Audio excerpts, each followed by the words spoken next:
ஜீ Tamil Sa Re Ga Ma Pa little champ season 5ல இந்த வாரம் மண் வாசனை சுற்று, கிராமிய பாடல்கள் சுற்று. இந்த வாரத்தில் தேர்ட் ஃபைனலிஸ்ட் யார் அப்படின்றத முடிவு பண்ணுற ஒரு நாள் இல்லையா? ஸோ இந்த வாரம் யாரெல்லாம் ரொம்ப ஒரு தீவிர ரசிகர்களாக இருக்கிறாங்களோ இது ஒரு நிகழ்ச்சிக்கு, கண்டிப்பாக இந்த கண்டஸ்டன்ட் தான் அந்த கண்டஸ்டன்ட் தான் சொல்லிட்டு மாறி மாறி நிறைய கருத்துக்களை பதிவு பண்ணிக்கிட்டே தான் இருந்தாங்க. அந்த வகையில் இந்த வாட்டி யார் அப்படின்னு கேட்டிங்கன்னா, நம்ம வர்ஜா அவர்கள் தான் தேர்ட் ஃபைனலிஸ்ட்டாக செலக்ட் ஆகியிருக்காங்க.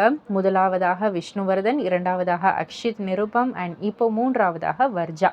3 பேருமே இந்த ஒரு சீட்ஸுக்கு ரொம்பவே டிசர்வ்டான கண்டஸ்டன்ஸ் தான்ன்றது தான் ரசிகர்களுடைய கருத்து. அண்ட் அது மட்டும் இல்லை, இந்த வாட்டி ஜட்ஜஸ்க்கு ரொம்பவே ஒரு டஃப்பான ஒரு சிச்சுவேஷனாக இருந்துச்சு. பிகாஸ் 7 பேர் கோல்டன் ஷவர் வாங்கியிருந்தாங்க. அந்த 7 பேர்லேருந்து 3 பேரை சார்ட் அவுட் பண்ணி அந்த 3 பேர்லேருந்து வர்ஜாவை சார்ட் அவுட் பண்ணியிருந்தாங்க. சுமன், வர்ஜா, தன்வி இந்த 3 பேர் அந்த 7 பேரில் ரொம்பவே பெஸ்ட்டாக இருந்தாங்க.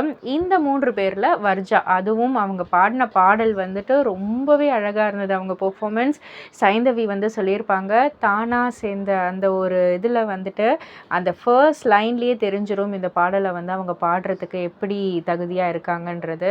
நீ நிஜமாக ஒரு சூப்பரான ஒரு பெர்ஃபார்மன்ஸை கொடுத்துட்ட. யாரும் அவ்வளோ சீக்கிரம் இந்த பாடலை எடுக்க மாட்டாங்க. பிகாஸ் அவ்வளோ கஷ்டமான ஒரு பாடலை பயங்கரமாக பாடி அசத்திட்டேன்னு கமெண்ட்ஸ்லேயே சொல்லியிருப்பாங்க. ஸோ வர்ஜா அவர்கள் ரொம்பவே டிசர்வ்டு இந்த தேர்ட் ஃபைனலிஸ்ட்டாக வர்றதுக்கு அப்படின்றது தான் ரசிகர்களுடைய கருத்து. இதை பற்றி நீங்கள் என்ன நினைக்கிறீங்க? உங்களுடைய கருத்து என்ன அப்படின்றத கீழே உள்ள கமெண்ட் பாக்ஸில் குறிப்பிட்டு சொல்லுங்கள். மறக்காமல் சேனலை சப்ஸ்கிரைப் பண்ணி பக்கத்தில் உள்ள பெல் ஐக்கானை கிளிக் பண்ணிவிடுங்க.